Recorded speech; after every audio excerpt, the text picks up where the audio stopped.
Hello and welcome to the Misformama podcast. I'm your host, Abbie Halverstadt, happy wife, mama to 10, Bible-believing Christian.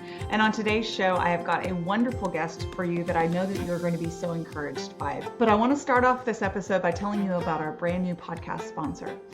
Voteberg Music Academy is an at-home music program that you can learn by stopping and starting at your own leisure, watching videos. You can even share the videos between siblings. And I'll give you a code here at the end of this so that you can get 20% off every month that you're enrolled. One of the best things is that you rarely pay more than $30 a month, no matter how many siblings you have using the same program. And you have a bunch of different instruments to choose from. They have lessons for piano, they have lessons for guitar, mandolin, ukulele, and violin. So you have a wide array of things that you can learn. You get weekly lessons and practice printables, 24-hour access to your teacher, live student onboarding calls, and there's even a vault to go back and see more lessons if you want to progress faster. If this is something you think your students would love, you can use the code MISFORMAMA, MISFORMAMA for 20% off each month that you're enrolled at votebergmusicacademy.com. I will put all of that info in the show notes. All right, guys, I have such a fun guest for you today. Lyndsey Mimnagh from Treehouse Schoolhouse is on the podcast with us today. Hey, Lindsay. Hey, guys, this is going to be so much fun. Yes, it will. And I'm just going to tell you in full disclosure that this is second verse, same as the first for me and Lindsay, because I pulled a major no-brainer on our last recording session and I didn't record anything. We had the best chat. We just talked it up and really hit a lot of things that I think you guys are going to be blessed by. So we're going to try and hit those things again. But I got to the end and pressed record instead of stop record. And my brain went, wait, what just happened? You have 10 children. It's fine. There's grace because we're all moms and we carry a lot. So no big deal. Yes. And that was her response. And so here we are again. And it's the first time for you guys, but for us, it's again, and it is recording. I will have you know.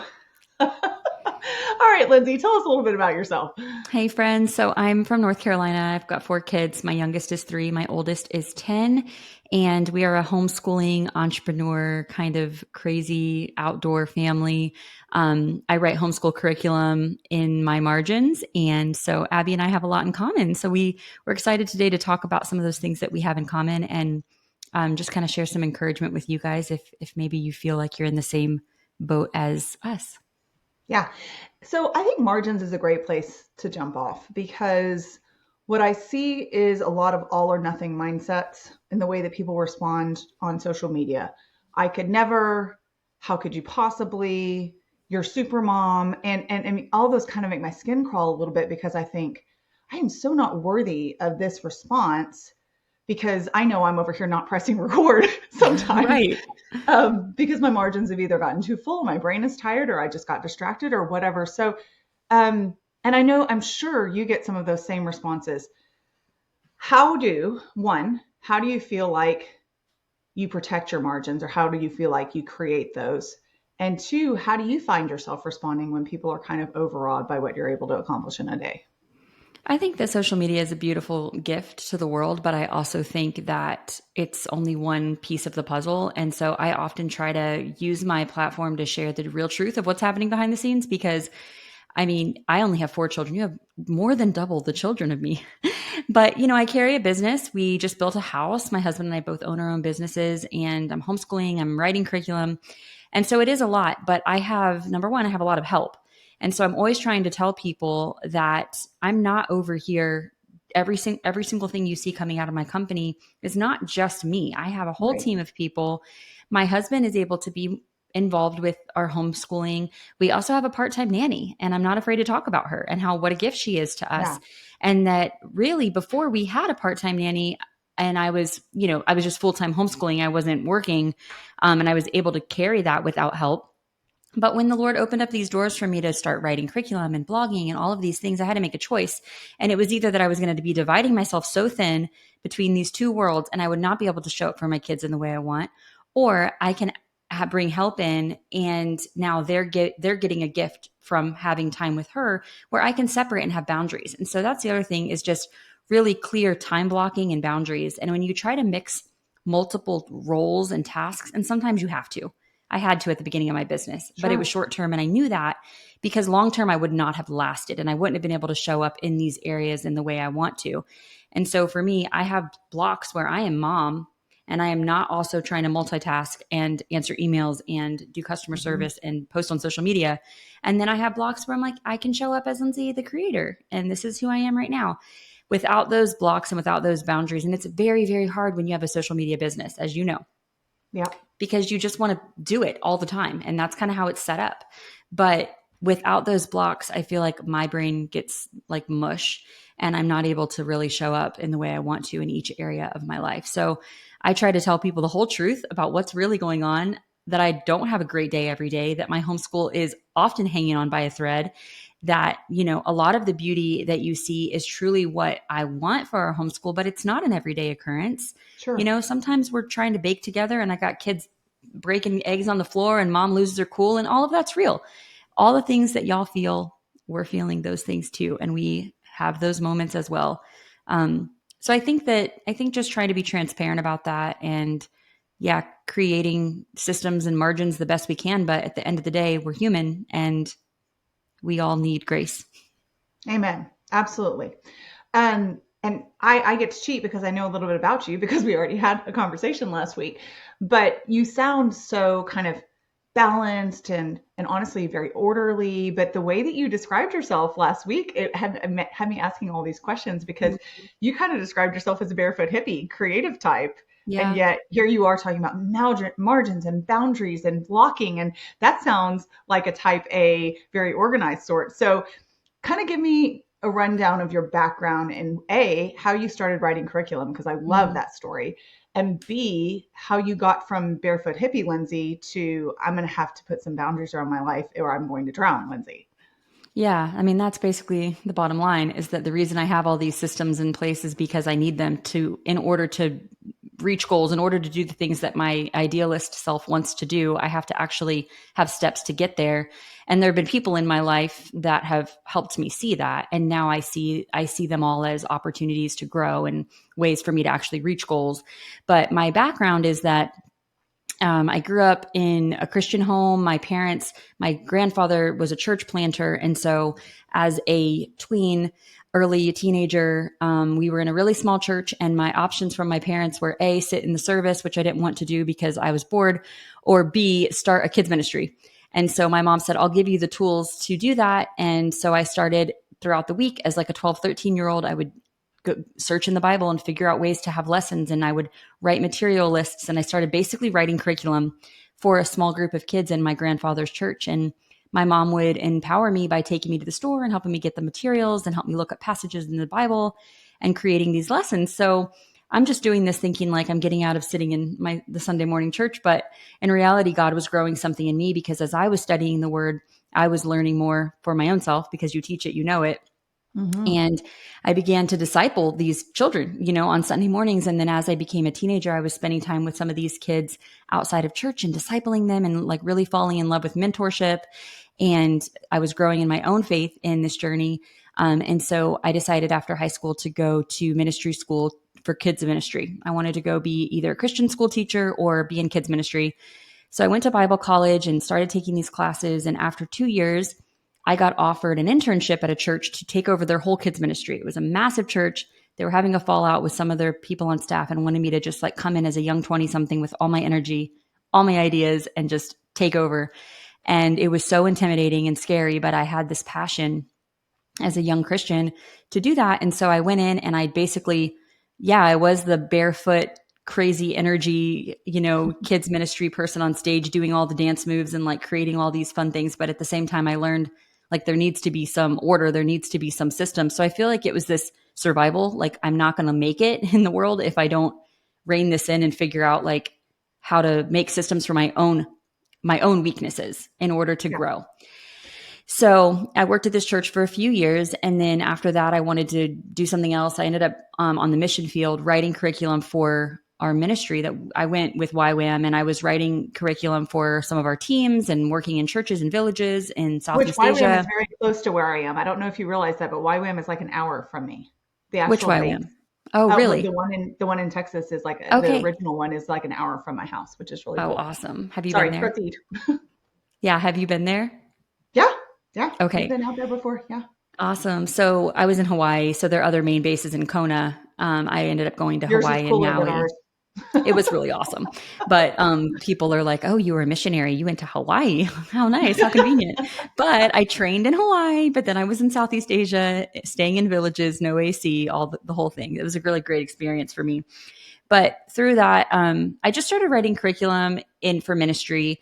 And after that, I got hired as a nanny. I'm going to try to quickly tell you my story, but I got hired as a nanny. And after being there a little while, they asked if I would homeschool them, homeschool their children. The child was having some struggles at school, and they just said, I think it'd be best if he was homeschooled. Is that something you'd want to do? So I basically had a front row seat in home education as a homeschool teacher before I was a parent. And I was Mm, able to adapt this child's needs that he had. I was able to bring him home and we would do school in the treehouse. That's where Treehouse Schoolhouse came from. We I love would, it. I would write all these lesson plans. I would take curriculum and I would turn it into something that was more enjoyable for him based on things he was passionate about, allowing him to move, helping him with the struggles he had. And I just absolutely fell in love with home education and ministry both. They were like my passions.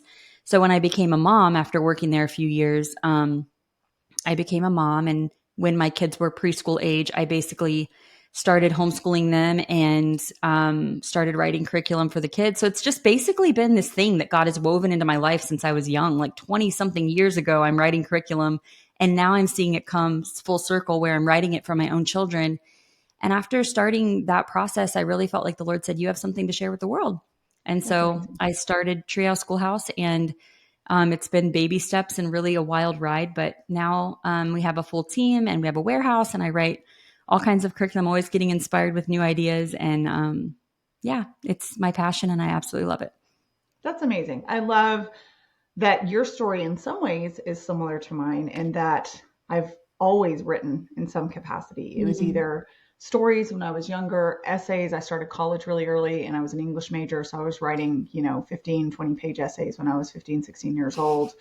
And just that discipline that you learn to craft words well and craft yeah. sentences well and look up sources, and got a degree in that early and then just never stopped writing. Wrote a novel in my 20s, started a blog 13 years ago. And I mean, I call myself a pragmatist.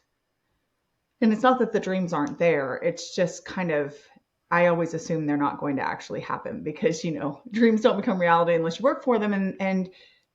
Yeah, somewhat. I don't mean that in the total bootstrappy, like the Lord can't work miracles, because he absolutely does. But that consistency, that kind of parable of the talent of being Yeah. willing to take what he's given us and do a little Yeah. bit, even though all 13 of those years that I blogged, I had multiple children. I had 3 when I started blogging. I have 10 now. So, and then eventually the Lord brought to fruition a dream that I'd had since I was 7 years old. Really the only quote unquote career dream that has stuck around. I said I wanted to be an author when I was 7. I said I wanted to be an author when I was 20, when I was Yeah. 28, when I was 32. And the Lord finally brought that along at 37. And I don't know that I ever really truly believed that that was going to be a reality. It just felt like I was just plugging along in the Yeah. little margins and the spaces that he had provided Yeah. for me. But you look back and you see, wow, you were preparing me all along for this. And just by being consistent to keep doing the thing you were calling me to do, even if it never became a business with a warehouse, Yeah. even if it never became a multiple book contract, that faithfulness matters. And it's just, it transforms us as much Oh, as for it sure. does anything else. But then also sometimes we get the chance to offer that to the world, and it's kind of humbling and way cool.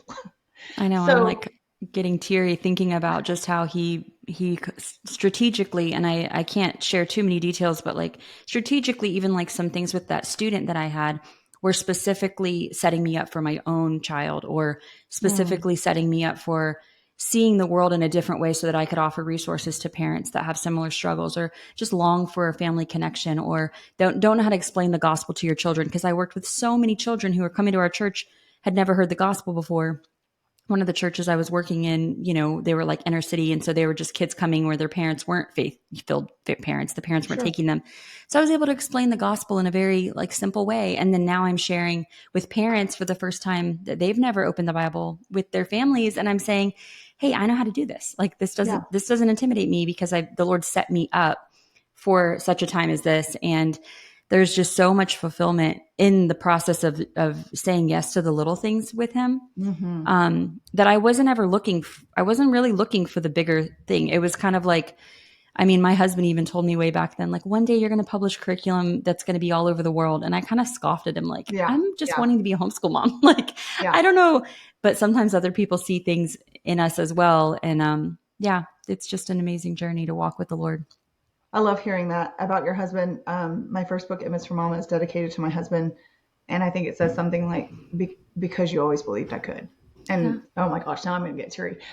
That's just so cool to have the support and encouragement of a man who's leading well, but also supporting you and saying, this work that the Lord is doing through you matters. And so there may be someone out there listening and thinking, either I don't have that support, and that's hard, but it's definitely something to pray for, or but I don't want to write books or publish curriculum but honestly, we mean it when we say the quote unquote little things that are having that effect on your family. That Mother Teresa quote, if you want to make the world a better place, go home and love your family, is essentially what it says. It starts with those bedrock principles of teaching God's word to our children and, exemplifying his goodness to them each and every day.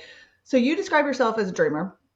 You didn't today, but you did last time. So I'm just going to say that for you because you sound a lot more like me when you're like, I wasn't really, but you have these things that you are working for now. And yet you have these margins and you have these systems in place. I like to call them rhythms. I think you use the same word. Yeah. And one of them is getting up early. Can you tell me a little bit about that? Because dreamers don't tend to get up at like 5 o'clock in the morning. Yeah. I mean, I think I'm a dreamer, but I also am a realist to the fact that I see that there are all these things that I want in my life or in my home, or I want for my children, or I want in my relationships or whatever.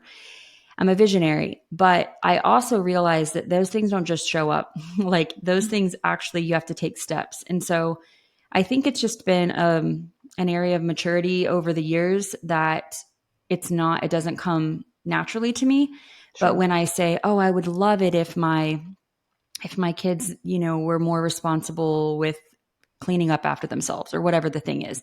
Well, I don't just stop with this dream. Like I've learned that I have to actually work backwards and go, what do I need to do every day to get to that place? And then, what are the baby steps that I need to take to get there? And I don't know if maybe it's like how God wired me for like curriculum writing, where I'm like, I want parents to have this home where they have this family connection or they're exploring nature together. But you can't just like give them theory. Like you need to give them steps. You need to actually tell them, this is how you do it. And that is kind of one of the ways I'm gifted, is like I actually hold people's hands and saying like, this is more than theory. Like I could actually never write a book like you. Like I was offered to write a book and I'm like, can I just write curriculum? Because that's my gifting, like how to actually do the thing. And which is so important, knowing your gifting and being content in that and pursuing that wholeheartedly as unto the Lord, instead of being like, oh, she did that, let me go try that. Even though you're not really being called to it. That's important. Oh gosh, it's like the best yes thing, like really knowing where you're called and then giving that your all, because it's so easy to get, stretched thin in all these areas, especially as a visionary, because I'm like, oh, I could do that. I could lead that. I just took my kids to Awana at this church the other night that I don't even know these people. They were invited to go. I sat in the back to check it out. And the whole time I'm going, and as a kids ministry director in the past, I'm like, I could do that better. I feel like if we tweaked that would be so much more engaging. Like, no, Lindsay, boundaries, stay in your lane. You're not going into this church and changing this whole ministry. But that's my struggle, is that I want to go in and make things better. I want to change things. I have ideas, but I have to stay in my lane. But anyway, I think it's just a working backwards. So when I have vision for my home or for my homeschool or for my relationship with the Lord or for anything in life, it's like you can have a dream, but then you need to actually count the cost. Yep. Decide if you're actually going to do it, and then be real with yourself about what that's actually going to look like and what the disciplines are that's going to take you to get there. Yes. And so that might open up our conversation about our house build, because, we both went through that, and we just recently moved into a house that my husband built. It took 5 years of disappointments and struggles and moving into an RV and then living in a rental house and selling all of our belongings. And it was just like the most wild roller coaster ride. And my husband has learned now when I have a great idea and I come to him with one of my great ideas, he's like, let's talk about the actual nitty gritty of what this looks like. And then let's talk about the cost. And do you want to pay that price? And then what steps will it take? What does it look like on a day-to-day basis to actually move towards that? And so I think that's a discipline that I have to set into place in my life in order to build a business, in order to build a house, in order to have a successful homeschool, whatever it is. Yep. You have to have these daily steps that are really working backwards from what you want to see in your life. And I was hoping you would mention that concept of working backwards. I think it's a really good visual image, like a really practical, like, okay, not how do I get started, but what's the end goal? Mm-hmm. And then what would I like, what's 5 feet away from that? What's 1 year away from that? Like, where would I need to be, Lord willing? I mean, I feel like I have to emphasize that, holding our hands open and saying like, Lord, you seem to be calling me to do this. I'm going to do the next right thing. Please lead me in the path everlasting as I walk forward with these little faltering steps, but with the understanding, like you said, of counting the costs. And another thing I think you said that's really good is you didn't make an excuse for doing the hard work based on personality. Okay, so I'm a dreamer. Okay, so I'm a visionary. I hear so much in this world of using personality tests or personality types as an excuse to not take the next right step that the Lord is leading you to as a way of explaining away being stuck sometimes, or even sometimes in more extreme cases as a way of excusing sin. Like we can say, I'm a 9 on the Enneagram. I don't even know the Enneagram. So I like fun. Or maybe that's a 7. I don't know. I like adventure and fun. So of course I am going to run off and leave a project in the middle. Well, no, you're right. Don't we all, at least to some extent, sort of kind of like the fun, like sizzle of the beginning where it's exciting and then the hard work comes in and we kind of want to drop it and walk away? Maybe not every person. So the other personalities that are not like that are like, no, I enjoy the whole process. I will plod along. And I'm like, I applaud you for being willing to do that. But I think we have to be careful not to say, I'm just not good at that. Therefore, it stunts our growth so much. Oh yeah. I mean, specifically that, and I was going to bring that up. My tendency is I'm a starter, I'm a visionary, but I have a hard time with the details and I have a hard time with the finishing. And even recently I said that. I didn't just say I had a hard time. I actually spoke out like, I'm a starter, not a finisher. And my husband was like, don't put that over yourself. Yeah. You might have a harder time with that. Yeah. But what that actually makes you want to do is lean into the hard and like push through that and say, and it's silly small things, but I feel like the Holy Spirit's been targeting this for me. So I'll start the dishes, for example, and I'll like leave like 3. Like there's something in me that wants to like not finish a job completely where I'm just like bored or I'm just over it. And I'm like, okay, moving on to the next thing I need to start. Even if it's cleaning, even if it's like, I just can't it's like really difficult for me to bring a project to completion. And I feel like in order to like fight against that, I have to specifically target that character flaw instead of excusing it and allowing it to be something that's a crutch, or just like you said, like to say like, oh, it's just who I am. It's like, no, if I want to get better, then I need to actually work on that thing. And I think that's true with our kids too. Like I look at some of my kids and, as they get older, you start seeing like, what are the things that are just more difficult for them in their personalities? And one kid, it's going to vary from another kid. But rather than saying like, well, I'm just going to allow this child to have meltdowns about this every single time, like it's harder for kid A than kid B to transition, or it's harder for kid A when he fails in math, struggles in math than kid B. But you're not doing them any good by excusing that and just saying like, well, you just need to, like it's fine because that's just hard for you. It's okay. But it's also not helpful to them to be like, well, you just need to get over it. You need to come in the middle and realize like they have something that's difficult. And it is actually our job as a parent to come alongside them and train them on how to handle the struggles and say, this is harder for you, buddy, but I can give you tools. Let's talk together about what some tools are that would help you when you get to this position in your life. Because when they're an adult, it might still be a struggle, but they can't just say, well, that's just who I am. Because you're enabling that forever.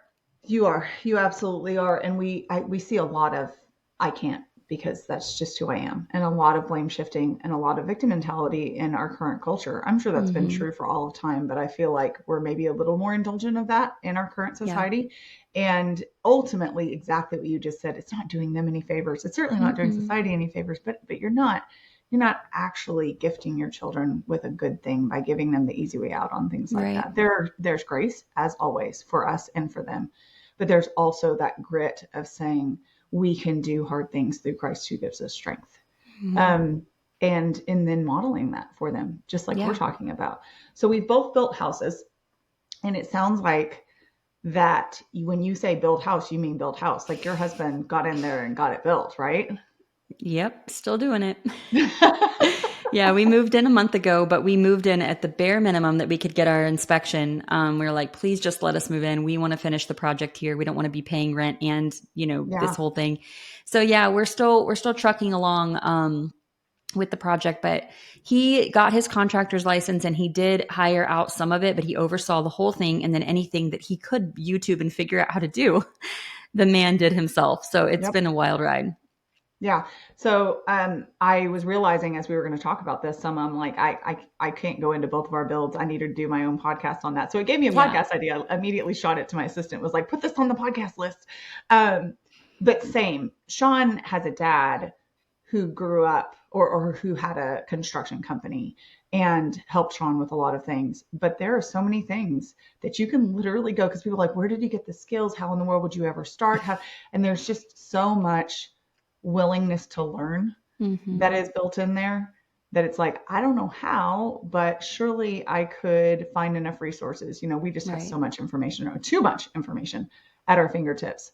And that was the same with Sean. If he didn't know how to plumb a particular thing, he might have the basics and he would go figure out the nitty gritties and redo it if it, messed up or whatever. So we've done 2 builds. One was only a 9-month process, which is insane. But we did everything.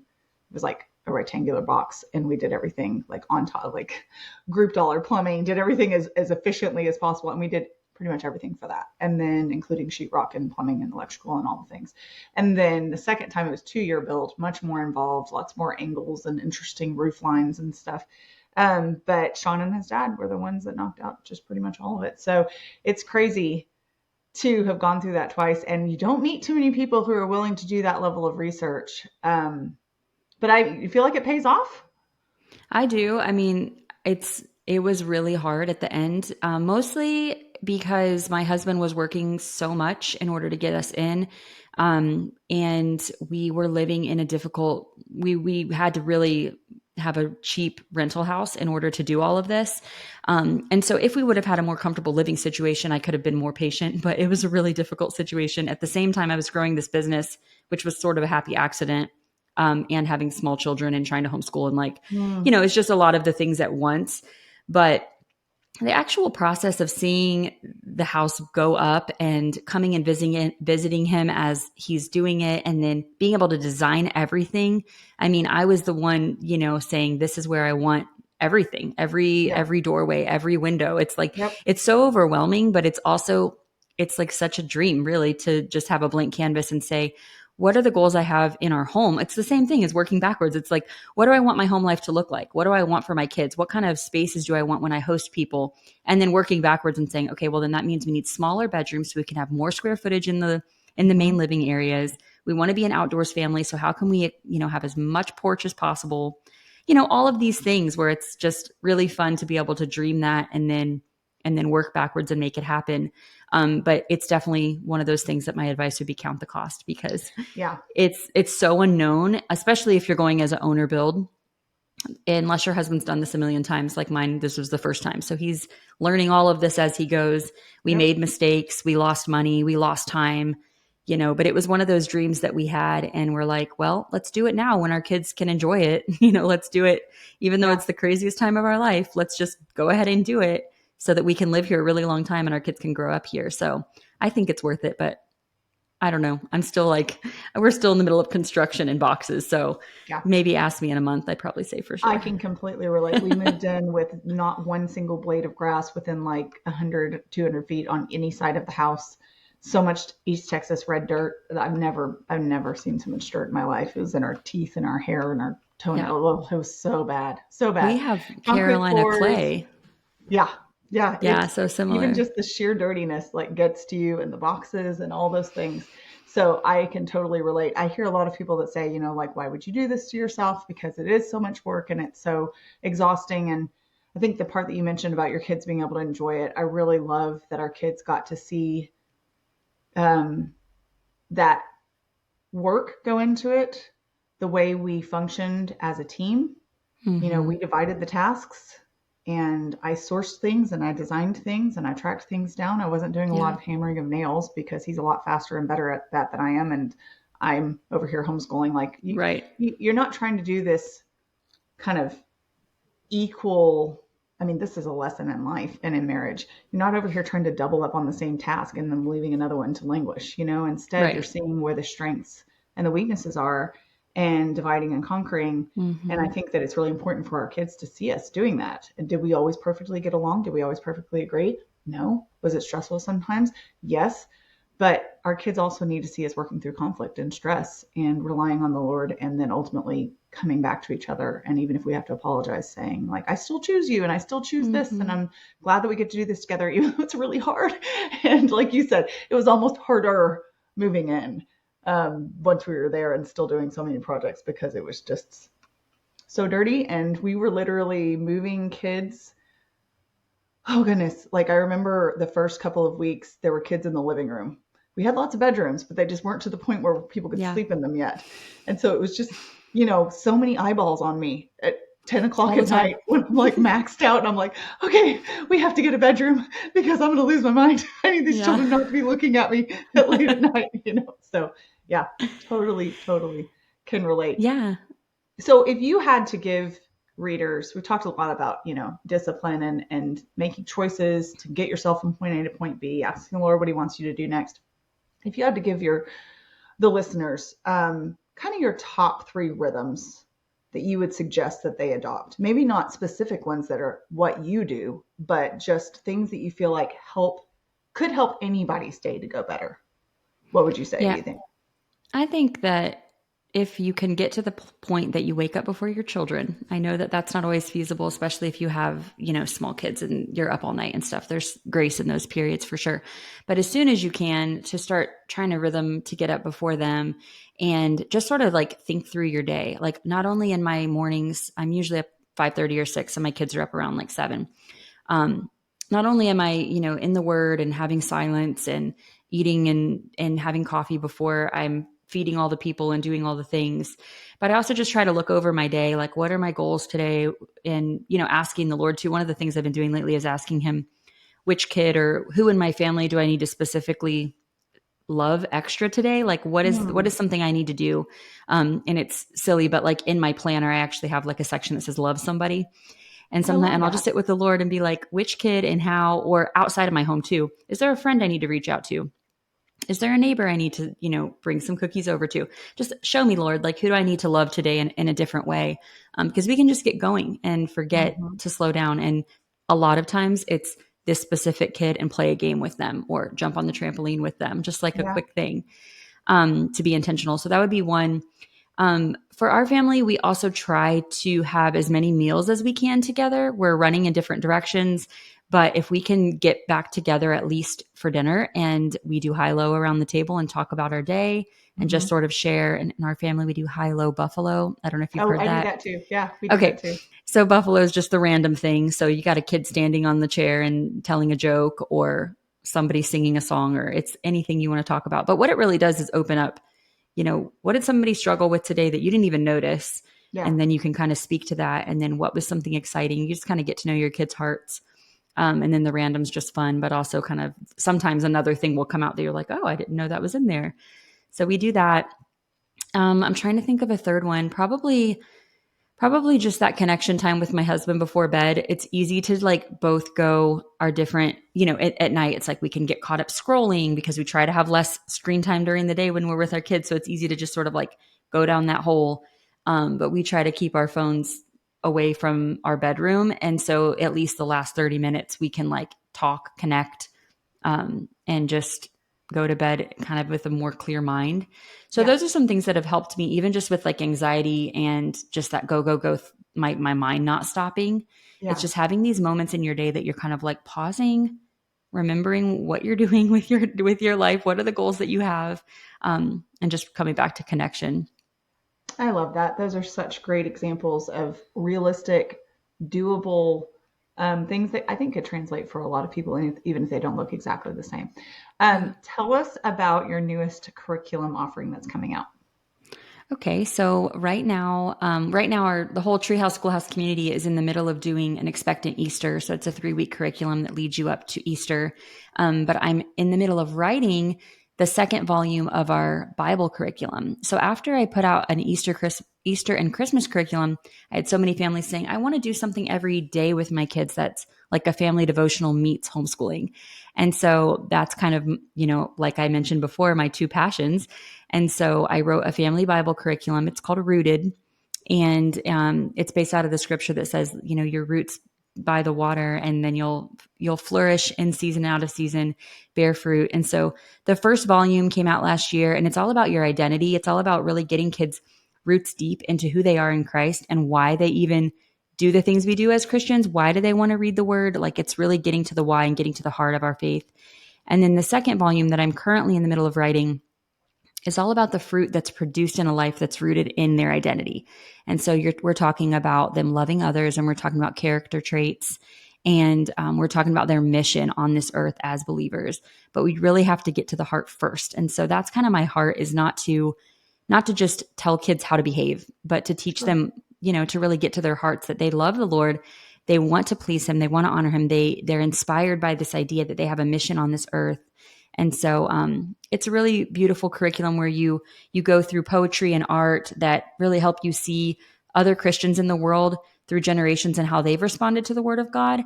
And then you're studying scripture, you have a discussion and prayer. And then there's like a connection piece to language arts or history. Each day you do like a little activity that sort of rounds it out to be more of an educational activity. I love that. Can you tell our listeners where they can find you, where they can find your curriculum, socials, all of that? Sure. So on Instagram, I'm treehouse_schoolhouse. And then treehouseschoolhouse.com is where my blog is, and my shop. Awesome. Lindsay, thank you so much for being here with us today and sharing your encouragement and wisdom. We really appreciate you. Thanks, Abbie. This was super fun. It was. Y'all have a great day. Bye.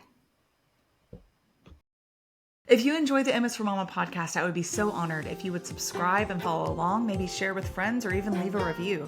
And if you want more content on motherhood and biblical responses to cultural issues, be sure to follow along on Instagram at m.is.for.mama.